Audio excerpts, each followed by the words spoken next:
අයිබෝල් සහෝදරවරුනි හැමෝම සාදරයෙන් පිළිගන්නවා Forex සහෝ YouTube channel එකට. මේ channel එක කරන්න ප්‍රධාන කරුණු කීපයක් තියෙනවා. පළවෙනි එක තමයි ඔබ Forex trading ඉගෙන ගන්න ආසයි. නමුත් මේක කොහෙන්ද පටන් ගන්නෙ කියලා හිතා ගන්න බැරුව.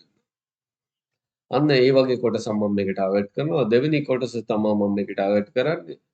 Forex කරලා නන්නස්තර වෙලා පෝසස් කරලා තියෙන දේවලුත් වියදම් කරලා Forex on the මොන හරි දෙයක් ඉගෙනගෙන ඔයාලා ට්‍රේඩින් ෆීල්ඩ් එකට එනවා. ආවට පස්සේ තියෙන සල්ලි ටිකක් නැති. අන්න ඒගොල්ලොත් මම ටාගට් කරනවා. තුන්වෙනි කොටස තමයි Forex ගැන ඇහිලා තියෙනවා. Forex කියන එකෙන් ප්‍රොෆිට් කරලා පොඩි උඩ පටන් අරගෙන හොඳ සක්සස්ෆුල් ට්‍රේඩර්ස්ලා දැකලා එයාලගේ ලයිෆ් ස්ටයිල් එක දැකලා අපිත් ඒ වගේ තත්ත්වයකට එන්න උත්සාහ කරන කොටසක් ඉන්නවා. මෙන්න මේ කොටස් කීපෙම ටාගට් කරලා තමයි මේ channel එක කරන්නේ. එතකොට මේක මම ඔයාලට සතියකට වීඩියෝස් කීපයක් මේ විදිහට ඉදිරිපත් කරන්න බලාපොරොත්තු වෙනවා. ඒකෙදි විශේෂයෙන් Forex ගැන කතා කරනවා. එතකොට හරියට ටෙක්නිකල් ඇනලිසිස් එකක් කරන්න කොහොමද කියලා කතා කරනවා. වැදගත්ම දේ ඔයාලගේ මයින්ඩ්සෙට් එක, ට්‍රේඩින් සයිකොලොජි,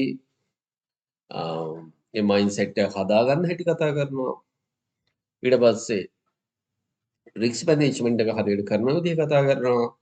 විනිං ස්ට්‍රැටජිස් අපි මේක කතා කරන්න බලාපොරොත්තු වෙනවා. ඒ වගේම ඔයාලට මේ වීඩියෝ එක අවසානය වෙනකම් බලන්න. බලපුවම ඔයාලට මම ටෙලිග්‍රෑම් ඩිස්කෂන් ගෲප් එකක් හදනවා.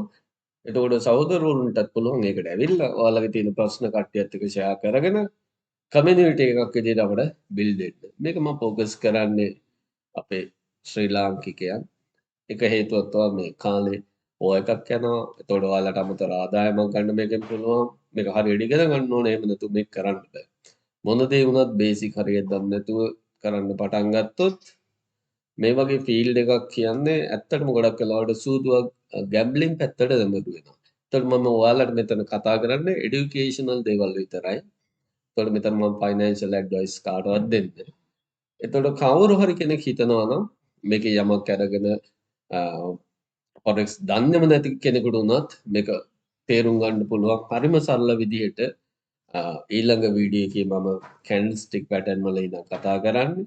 වීඩියෝස් කීපයක් යද්දී අපි ස්ට්‍රෙච් එකක් බිල්ඩ් කරනවා. ඒ කරන බිල්ඩ් කරන ස්ට්‍රෙච් එකෙන් අපි ඩිස්කෂන් ගෲප් එකේ ලයිව් ට්‍රේඩ් එහෙමත් ගන්න පුළුවන් chance එකක් එනවා. හරි අපි කතා කරමු මේක. වැදගත්ම දේ ඔන්න Forex දන්නේ නැති කට්ටිය Forex කියලා ඇහෙනවා. ක්‍රිප්ටෝ කියලා ඇහෙනවා. ක්‍රිප්ටෝ කරන්සිස් කියලා තියෙනවා. Forex කියලා නෑ. ඇත්තටම මේ Forex කියන එකේ තේරුම මොකද්ද? Forex කියන්නේ foreign exchange කියන එක. ඒ කියන්නේ අපිට තියෙනවා ස්ටොක් මාකට් එකක් තියෙනවා. ඒ වගේම තියෙනවා මේ foreign exchange කියන මේකේ තියෙන ලෝකේ තියෙන ලොකුම මාකට් එක. ඔයාලට ඕන Google කරලා හරි නැතිනම් Gemini එකෙන් හරි අහන්න පුළුවන්. සාමාන්‍ය මේකේ දවසකට ට්‍රාන්සැක්ෂන්ස් වෙනවා. දැන් මම අන්තිම සැරේ චෙක් කරද්දි තිබ්බේ 9.6 ඩොලර් ට්‍රිලියන් 9.6ක්. ඒ කියන්නේ ඩොලර් ට්‍රිලියන 10ක් විතර තියෙන ලොකු මාකට් එකක්. එතකොට මේක ඔය වෙන වගේ පිරමිඩ් සිස්ටම් එකක්වත් වෙන පොන්සි ස්කීම් එකක්වත් එහෙම දෙයක් නෙවෙයි. මේක රියල් මාකට් එකක්. ඇත්තටම වෙන දෙයක්. මේක එතකොට ගොඩක් වෙලාවට ඉන්නේ කවුද කියලාත් අපි කතා කරමු ඉස්සරහට. එතකොට මේක ඔය Forex කියන එක හැදිලා තියෙන foreign exchange එකේ. මේක දැනට පවතින ලෝකේ තියෙන ලොකුම මාකට් එක වෙළඳපොළ. හරි. උදාහරණයක් විදිහට ඔයාලා හිතලා බලන්න. ඔයාලට මොකක් හරි වෙළඳපොළක් තියෙනවා. ඒකේ ඒ කියන්නේ ඔයාලට ගන්න පුළුවන් විකුණන්න පුළුවන්. ඔයාලා හරි තැනින් ගත්තොත් ඔයාලට ඒතර ප්‍රොෆිට් එකක් තියෙනවා. මේකෙත් එහෙමයි වෙන්නේ. හරි. එතකොට අපි හරිම පොයින්ට් එක ගන්න විදිහ ඉගෙන ගන්න කාලයක් යනවා. ඕනෑම දෙයක් ඉගෙන ගන්න කාලයක් යනවා. ඊට පස්සේ ඔයාලා ඉගෙන ගත්තට පස්සේ ඔයාලා ඒවා බැක් ටෙස්ට් කරනවා කියන්නේ පරණ data බලලා ඉවර වෙලා ඊට පස්සේ මාකට් එක ඉස්සරහට වෙන දේ ප්‍රෙඩික්ට් කරනවා. මේක probability game එකක්. හරිද? එතකොට probability game එක කියන්නේ මේකේ සම්භාවිතාවක් තමයි තියෙන්නේ win කරන අපි ඉගෙන ගන්න දේ 100% හරියන්න පුළුවන්. ඒක වරදින්න පුළුවන් සම්භාවිතාවක් තියෙනවා. එතකොට අපි හරියන සම්භාවිතාව වැඩි කරගෙන වරදින සම්භාවිතාව අඩු කරගත්තොත් ඇත්තට මේකෙන් ප්‍රොෆිට් කරලා හොඳ තැනකට එන්න පුළුවන්. පොඩියට පටන් ගන්න පුළුවන්. කාලය ගියාමෙන් අවුරුදු කිහිපයකට මාස කිහිපයකට පස්සේ අපිට මේක හරියට ඉගෙන ගත්තාම ප්‍රොෆිට් කරන්න පුළුවන්. හරි. මම දැන් කලින් කිව්වා මේක මාකට් එක. මාකට් එක වෙන්නේ බයි කරනවා සෙල් කරනවා. ඒක තමයි වෙන්නේ. එතකොට මේකේ බයි කරනවා සෙල් කරනවා කියන්නේ මේකේ මුදල් ඒකක වලින් තමයි ගනුදෙනු වෙන්නේ. උදාහරණයක් විදිහට අපි ගත්තොත් එමේ USA USD ඩොලර් තියෙන්නේ. එතකොට ජපාන් ගත්තොත් JPY තියෙන්නේ. එතකොට මෙන්න මේ වගේ පෙයාස් දෙකක් තියෙනවා. දැන් උදාහරණයකට අපි ගත්තොත් අපි ගමුකෝ ලංකාවේ මුදල් එකේ රුපියලේ ඉන්න රුපියල පොඩ්ඩක් එහාට මෙහාට පා වෙනවා කියලා කියනවා. ඒ වගේම තමයි ඩොලර් එකත්. ඩොලර් එකට තියෙන මුදල් ඒකකේ අපි හිතමු 300 කියලා ඊළඟ දවසේ 301යි 302යි. JPY වලට තියෙනවා යම්කිසි එකක්. ඒකත් මොකද වෙන්නේ දවසින් දවස වෙනස් වෙනවා. මෙන්න මේ වෙනස් වීම මුල් කරගෙන පස්තාරයක් හැදෙනවා. මේ හැදෙන පස්තාරයට අපි බලාගෙන ඉඳලා ඒ කියන්නේ මේකට කියන්නේ පස්තාරය බලන් ඉන්නවා කියන්නේ ඒකේ තියෙන ටයිම් ෆ්‍රේම්ස් හරි ඒ කියන්නේ කැන්ඩල්ස් වලින් හැදෙන්නේ පැය 4 කැන්ඩල් තියෙනවා පැය 1 කැන්ඩල් තියෙනවා විනාඩි 30 15 දවසේ කැන්ඩල් තියෙනවා මේ මෙන්න මේ කැන්ඩල් හරියට කියවන්න පුරුදු වෙන එක තමයි අපි කරන්නේ අන්න ඒක ඉගෙන ගන්නකොට අපි කියනවා ඒක ටෙක්නිකල් ඇනලිසිස් එකක් කරනවා කියලා මේක හරියට ඉගෙන ගත්තොත් මෙතනින් බයි වෙනවා මෙතනින් සෙල් වෙනවා අපිට ට්‍රේඩ් එක එක්සිකියුට් කරලා හරියට ප්‍රොෆිට් කරන්න පුළුවන්. ඒ කියන්නේ අපි ඕවර්ऑल ප්‍රොෆිට් එකක් ගන්න. අපි හැම ට්‍රේඩ් එකක්ම අපි වින් කරනවා කියලා හිතන්නේ නැහැ. හැම ට්‍රේඩ් එකක්ම අපි ලොස් වෙනවා කියලා හිතන්නේ නැහැ. අපි sorry ගන්න ට්‍රේඩ් සමූහයකින් අපි ප්‍රොෆිට් එකක් ගැනීම තමයි බලාපොරොත්තු වෙන්නේ දවසේ අන්තිමට නැත්නම් මාසේ අන්තිමට. මේක තමයි මේක සරලවම කිව්වොත් වෙන දේ. හරි. එතකොට අපි ෆොරෙක්ස් කියන එක කතා කරා. ෆොරේන් එක්ස්චේන්ජ් කිව්වා. මේක ලොකු මාකට් එක කිව්වා. ඒ වගේම මේකේ කරන්සිස් වලින් ඒ කියන්නේ USD, JPY, GBP, UR ඒ වගේ දේවල් වලින් ගන්න වෙන්නේ. ඊට අමතරව තියෙනවා ඩොලර් ගෝල්ඩ් තියෙනවා, සිල්වර් තියෙනවා, තව ගොඩාක් දේවල් තියෙනවා. මම ඔයාලට ඒකින් එක හැමදේම ඉතාම සරලව ඔයාලට තේරෙන විදිහට ඕනෑම කෙනෙකුට ඕනෑම এডুকেෂන් ලෙවල් එකේ ඉන්න කෙනෙකුට පොඩි ළමයෙකුට උනත් මේක තේරෙන විදිහට තමයි මම මෙතනින් ඉස්සරහට කතා කරන්න බලාපොරොත්තු වෙන්නේ. රයිට්. ඊළඟ ප්‍රශ්නේ තමයි why trade forex. හරි ඇයි අපි forex කරන්නේ? අපි හිතමුකෝ ලෝකේ මොන ප්‍රශ්න වුණත් දැන් මේ දවස්වල යුද්ධයක් පවතිනවා. යුද්ධය පැවතුනොත් මේ මාකට් එක පවතිනවා. මේකේ හැම වෙලේම ගනුදෙනු සිද්ධ වෙනවා ට්‍රිලියන්ස් වලින්. ඒතකොට ට්‍රිලියන්ස් වලින් වෙන මාකට් එක අපිට පොඩි පර්සන්ටේජ් එකක් ගන්න ඕනේ. ඒ පර්සන්ටේජ් එක කොච්චර පොඩ්ද කියනවා නම් 0.0000 එකක් ගත්තත් අපිට ඇත්තටම සෑහෙන ලොකු ඩොලර් ප්‍රමාණයක් එනවා. එච්චර ලොකුවට ටාගට් කරන්න යන්න ඕන. ඔයා ඩොලර් දවසකට 10ක් එව්වත් 20ක් එව්වත් 50ක් එව්වත් රුපීස් වලට කන්වර්ට් කරපුවම එතන ලොකු ගාණක් හැදෙනවා. මේ මාකට් එක ඇත්තටම පවතිනවා Monday to Friday. කියන්නේ සතියේ දවස් පහම පවතින පැය 24ම පවතින. එතකොට මේක ඉගෙන ගත්තට පස්සේ ඔයාලට ඕන වෙන්නේ මොබයිල් ඩිවයිස් එකක් විතරයි. ඔයාලා මම කියවනේ chart reading එකක් තියෙන්නේ කියලා. ඒක මම උගන්වනවා ඉස්සරහට. එතකොට ඒක ඉගෙන ගත්තට පස්සේ ඔයා මොබයිල් එක අරන් යනවා නම් ඔයාට ඒක data තියෙනවා නම් ඔයාට ඔයාගේ ඒ කියන්නේ ඔයා ඉගෙන ගත්ත ටෙක්නිකල් ඇනලිසිස් එක ඔයාට ඒ chart එකේ පේනවා නම් හරියටම ට්‍රේඩ් එකක් ගන්න පුළුවන්. ඕනම තැන ඉඳන් වැඩ කරන්න පුළුවන්. මේක ඔයා ගෙදරක ඉන්නවද ඔෆිස් එකේ ඉන්නවද හරි ඔයා කොහේ ඉන්නවද ඔයාට පුළුවන් හරියට ඉගෙන ගත්තාම ඕන වෙලාවක ට්‍රේඩ් කරන්න. අනිත් එක මේක පටන් ගද්දී සමහරු කියනවා අපිට කැපිටල් එකක් නැහැ. ඒ කියන්නේ මුලින් පටන් ගන්න ඕනම දෙයක් පටන් ගන්න ඕනම බිස්නස් එකක් පටන් ගන්න අපිට කැපිටල් එකක් ඕන වෙනවා. හැබැයි forex වල තියෙන දැන් අලුත් concept එකක් හඳුන්වලා තියෙනවා forex වල funded ඒ කියන්නේ prop firm තියෙනවා. ඔයා මේ technical analysis හරියට ඉගෙන ගත්තට පස්සේ ඔයාට පුළුවන් ඒගොල්ලෝ ඔයාට සල්ලි දෙනවා ට්‍රේඩ් කරන්න. උදාහරණයක් විදිහට ඩොලර් 2500 ඉඳන් ඩොලර් ලක්ෂය ඩොලර් ලක්ෂ දෙක තියෙනවා. මේ account එක යම්කිසි මුදලක් වෙනවා. අපි හිතමු ඩොලර් 5000 එකක් ඔයාට ගන්න පුළුවන් ඩොලර් 30කට 35කට විතර. හරිද? ඊට පස්සේ යාලා ප්‍රොෆිට් ටාගට් එකක් දෙනවා. ඒවට කියනවා 2 steps account කියලා ඕනම ස්ටෙප් තියෙනවා. ඒ කියන්නේ ඒක එයාලා ප්‍රොෆිට් ටාගට් එකක් දෙනවා. මෙන්න ඔයාලට ඔයාගේ ඩොලර් 5000 account එක ඔයා මෙන්න මේ phase 1 මේ ප්‍රොෆිට් ටාගට් එක ඔයා කරලා පෙන්වන්න phase 2ත් කරලා පෙන්වන්න සමහර account phase 1 වලින් ඉවරයි සමහර phase 2 වලින් ඉවරයි ඔයාලට ඩෙමෝ account එකක් දෙන්නේ. ඊට පස්සේ ඔයා ඔයාගේ ස්කිල්ස් ටික අර ටෙක්නිකල් ඇනලිසිස් ටික රිස්ක් මැනේජ්මන්ට් ටික ඔයාගේ ට්‍රේඩින් සයිකොලොජි හදාගත්තට පස්සේ ඔයාට ඇත්තටම එයාලගේ රූල් සෙට් එකත් එක්ක මේක කරන්න පුළුවන්. හරි ඔයා ඩොලර් 30 ගානක් වියදම් කරාට ඔයාට ආපහු ඔයා අර phase 1 කියන්නේ phase 1 එකයි 2 එකයි පාස් වුණාට පස්සේ ඔයාට වියදම් කරපු ගානක් දීලා ඔයාට රියල්ම account එකක් දෙනවා ඩොලර් 5000ක්. අපි උදාහරණයක් කියන්නේ ඩොලර් 5000. ඩොලර් 10000ක් කියන්නේ ඩොලර් 10000 account එක සමානයි ඩොලර් 60ක් 65ක් වෙන්නේ.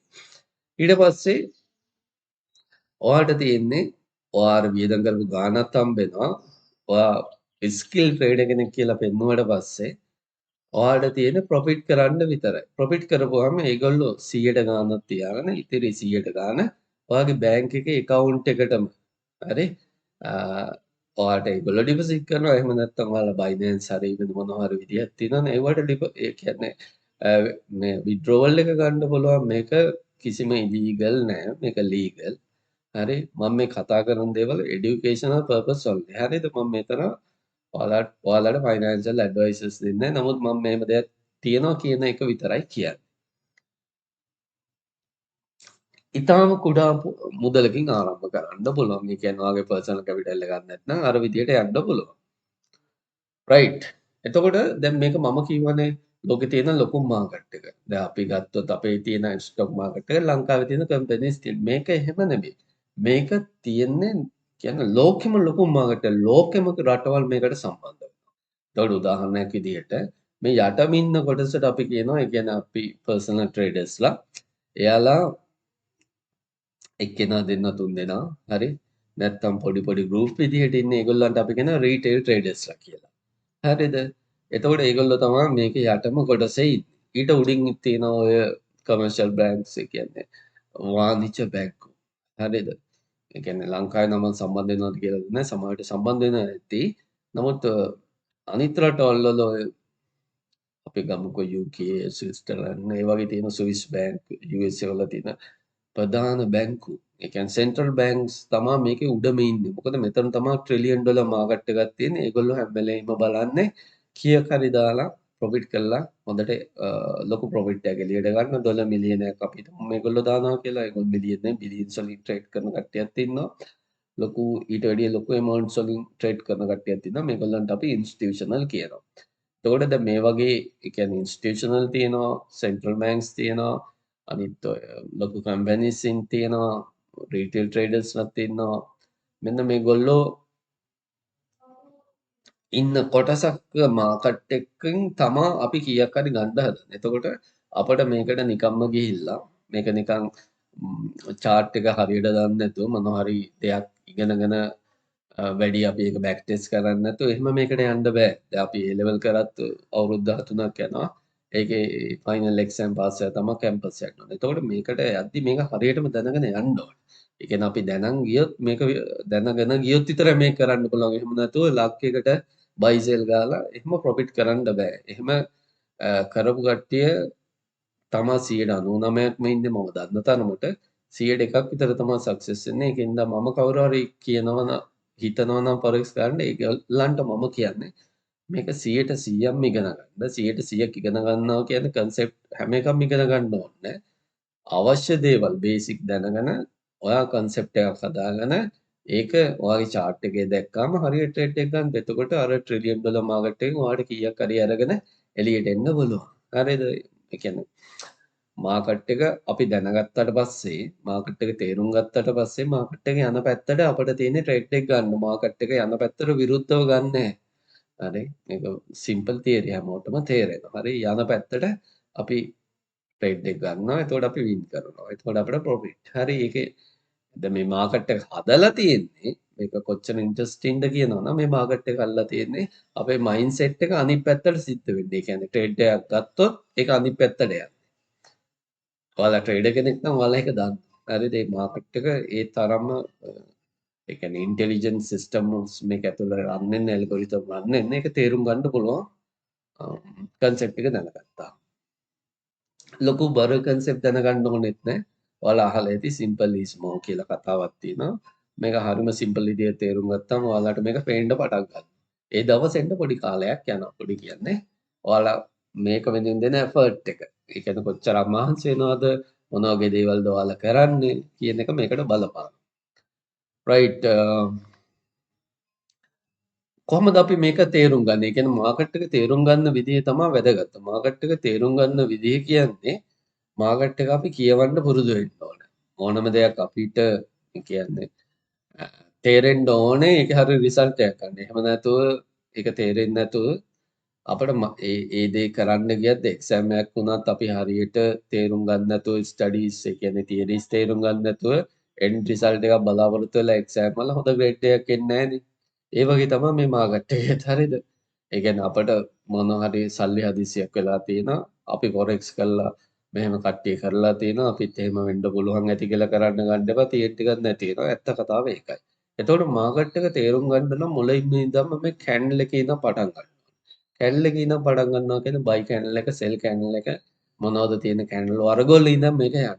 එතකොට මම ඔයාලට ඊළඟ සතියේ අර ඊළඟ වීඩියෝ එකෙන් මම මේ කැන්ඩල් ස්ටික් වල කැන්ඩල් තියෙන හැම පැටර්න් එකක්ම මොනවද තියෙන කැන්ඩල් ස්ටික් මොනවද ඒ වගේ තියෙන පැටර්න්ස් ඒ කැන්ඩල් හැදෙනවා මාකට් එක එතනින් අනිත් පැත්ත රිවර්සල් එකක් හැදෙනවද මාකට් එක ඒ පැත්තටම කන්ටිනියුේෂන් එකක් වෙනවද මේ හැම දෙයක්ම කතා කරනවා හරිද ඊට පස්සේ මාකට් එක වැදගත්ම දේ තමා මාකට් එක සපෝට් ඇන්ඩ් රෙසිස්ටන්ස් හරිද මේකත් ඒ කියන්නේ මොනවා හරි දැන් අපි හිතමුකෝ අපිට මොනවා හරි සපෝට් එකක් ආවම ඒ සපෝට් එක තියෙන තැනින් මාකට් එක ආපහු ඒ පැත්තටම යනවා. රෙසිස්ටන්ට් එකක් ආපුවම ඒක විරුද්ධ පැත්තකට යනවා. දැන් මේ දේවල් මම ඔයාලට ඉන් ඩීටේල් විස්තර ඇතුව වෙනම කතා කරනවා. මේවා මම ඔයාලට මාත් එක්ක මේ වගේ වීඩියෝස් කීපයක් ෆලෝ කරාට පස්සේ ඔයාලට මේක තේරෙන්න පටන් ගන්නවා. තේරෙන්න පටන් ගන්නකම් මේ කියන දේවල් ඔයාලා Google කරලා ජෙමිනි එකෙන් අහලා පොඩ්ඩක් ස්ටඩීස් කරලා බලන්න පුළුවන්. ෆොරෙක්ස් වල තියෙන විනිං ස්ට්‍රැටජිස් කියලා ඔයාලා YouTube එකට යන්න මේක නිකන් ඕෂන් එක වගේ. ඔයාලට ඕන නම් මේක මැරෙනකන් ඉගෙන ගන්න පුළුවන්. ඒ තරම් concept තියෙනවා. හැබැයි අපි එච්චර යන්න මම ඔයාලා ඩිස්කෂන් ගෲප් එකට මේක බලලා ඇඩ් වුණාට පස්සේ මම ගන්න ටෙක්නිකල් ඇනලිසිස් කරන chart උත් දානවා. එතකොට ඔයාලගේ අයිඩියාස් උත් එක්ක අපි සහෝදරයෝ වගේ කමියුනිටි එක අපි මේක ඉස්සරහට කතා බහ කරලා යමු කියන මතේ මම ඉන්නේ. හරිද? අර මම ඊළඟට කියපු දේ තමයි ට්‍රෙන්ඩ් ඇනලයිස් කියන එක. මේ ඒ කියන්නේ ට්‍රෙන්ඩ් is your friend කියනවා. ඒ කියන්නේ මාකට් එක යන පැත්තට ඔයාලා ගියොත් ඔයාලා වින් කරනවා මාකට් එකට විරුද්ධ. මාකට් එකට බයි නම් ඔයාලා සෙල් ගහන ගොල්ලෝ හැමදාම ලොස්. මාකට් එක සෙල් නම් බයි ගහන ගොල්ලෝ හැමදාම ලොස්. මාකට් එකේ ට්‍රෙන්ඩ් එක, මාකට් එකේ ස්ට්‍රක්චර් එකක් හොයාගන්න විදිය. මේ දේවල් ඔයාලට ඉස්සරහට කතා කරනවා මම පැහැදිලිව. ඒක ඉතින් අපි ජෙනරල් ගත්තොත් එහෙම ඔයාලා අපි හිතන්නකෝ ගඟක් ගලන පැත්තට විරුද්ධව ටිකක් යන්න අපහසුයිනේ. ඒ වගේ තමයි මාකට් එකේ. හරි ට්‍රෙන්ඩ් එක යන පැත්තට ට්‍රේඩ් එක ගන්න ඕනේ. හරි ඒවා ඉගෙන ගත්තාම ඔයාලට තේරෙයි. ඔන්න ඔය වගේ දේවල් කතා කරනවා. ඒක හරියටම කොහොමද අපි ට්‍රෙන්ඩ් එක අඳුරගන්නේ? කොහොමද අපි හරියටම සපෝට් රෙසිස්ටන්ස් අඳුරගන්නේ? ඊට අමතරව මේකේ තියෙනවා ඔය ෆිබොනාචි ලෙවල්ස් තියෙනවා, සප්ලයි ඩිමාන්ඩ්ස් තියෙනවා. තව එක එක පැටර්න්ස් තියෙනවා. ඊට පස්සේ තියෙනවා වොලියුම් ප්‍රොෆයිල් කියලා තියෙනවා. හරිද? ඔය වගේ දේවල් මම කතා කරන්න බලාපොරොත්තු වෙනවා. ඉස්සරහට එන වීඩියෝස් එක. රයිට් හරි රිස්ක් මැනේජ්මන්ට් ඕනෑම බිස්නස් එකක් කරද්දී අවදානමක් තියෙනවා. හිතන්න ඔයා කැපිටල් එකක් පොඩිවට හරි හදාගෙන මොනවා හරි බිස්නස් එකක් කරන්න පටන් ගත්තත් ඒකේ අවදානමක් තියෙනවා. එතකොට ඔය ෆොරෙක්ස් කියන්නේ ඒ වගේ අවදානම් දෙයක්. ක්‍රිප්ටෝ කියන්නේත් ඒ වගේමයි. ක්‍රිප්ටෝ දැන් කරන්න යන්න බෑ මාකට් මැනිපියුලේෂන්ස් වැඩි.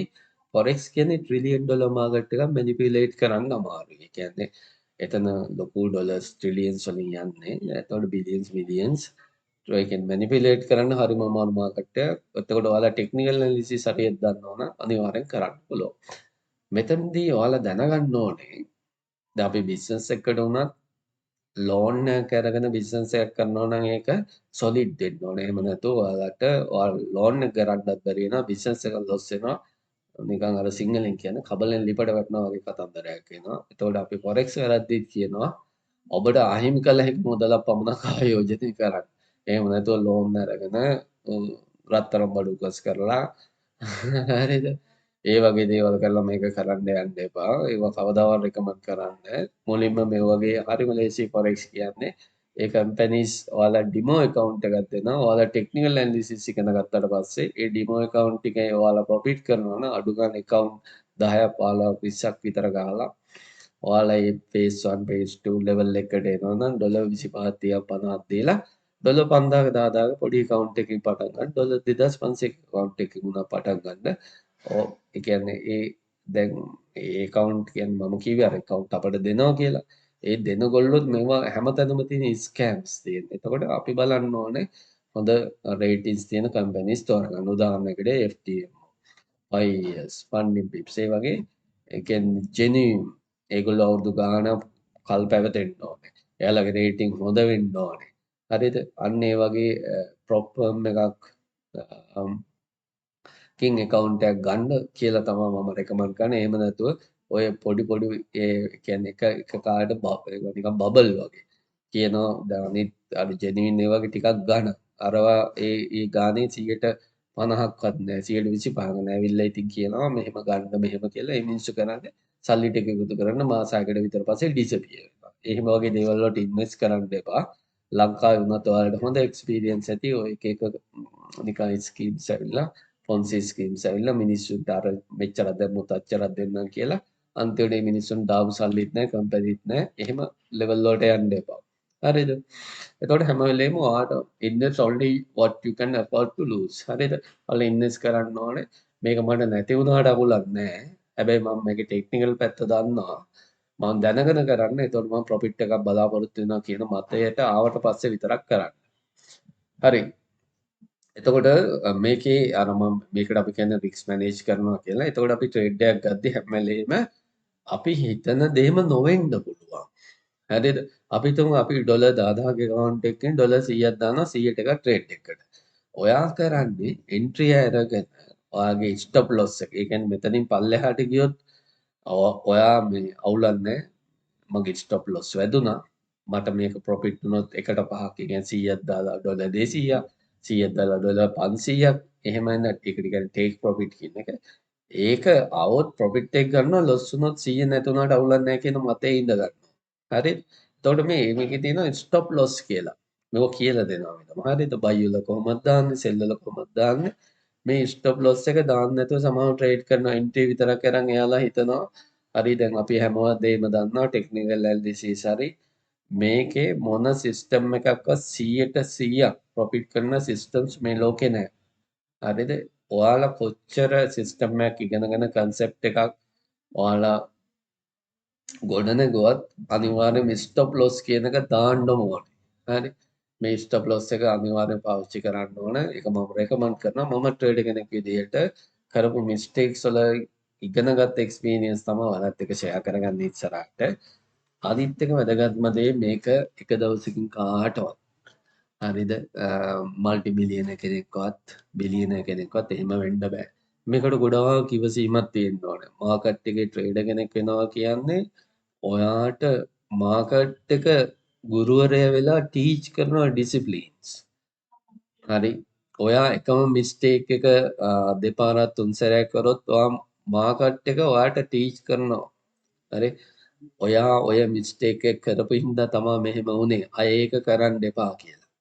අන්න ඒ ඩිසිප්ලින්ස් ටික ඔයාට කාලයක් ගෙවීමෙන් හැදෙනවා. ඔයා ඒ ඩිසිප්ලින්ස් ටික හදාගත්තට පස්සේ තමයි ඔයා මේ මාකට් එක වින් කරන්නේ. අනිත් එක හැම වෙලේම ට්‍රේඩ් කරන්න යන්න හොඳ නැහැ. මේකට ගොඩාක් ඉවසීමක් තියෙන්න ඕනේ.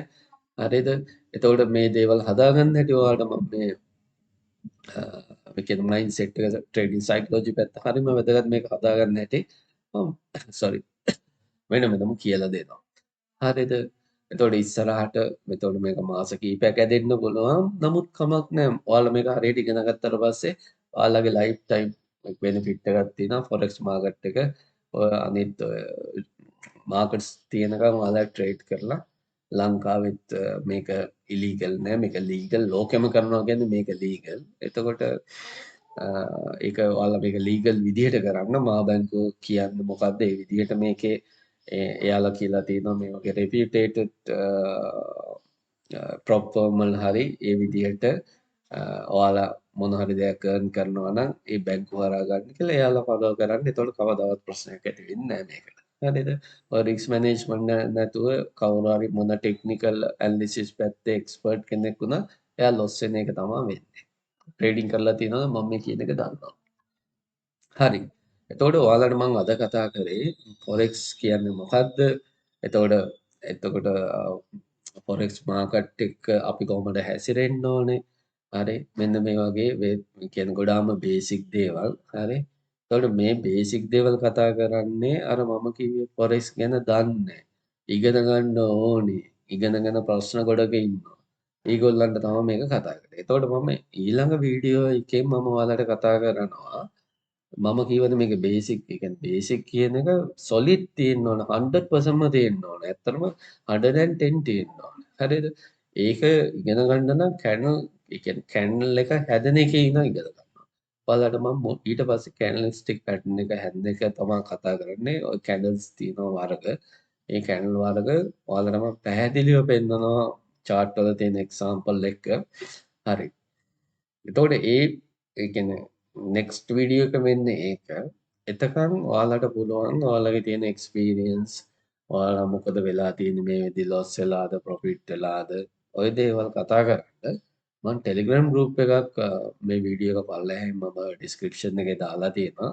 එතකොට මම මේකට දැම්මේ මේ ෆොරෙක්ස් සහෝ කියලා. හරිද? ඒ කියන්නේ අපි මේක කට්ටියක් විදිහට අපි එන්ට්‍රියක් ගත්තී සහෝදරයන් වගේ ඉස්සරහට යන්න කමියුනිටි එකක් වගේ ඉස්සරහට යන්න පුළුවන් හොඳ ගමනක්. හරි. එතකොට මේ ගමනේදී යද්දි ගොඩාක් ස්කෑම් කරන කට්ටිය ඉන්නවා. ඒගොල්ලෝ කියන්නේ මට මෙච්චරක් දෙන්න මම මෙච්චරක්. ඒ වගේ දේවල් වලට අහු වෙන්න එපා. බොරු කෝසස් කරලා බොරුවට සල්ලි වේදම් කරන්න එපා. ඔය හැමෝම කරන්නේ කොහේ හරි තියෙන දෙයක් ආපහු කරන එක. මෙතන මම දැන්ට සෑහෙන කාලයක් ට්‍රේඩින් කරනවා.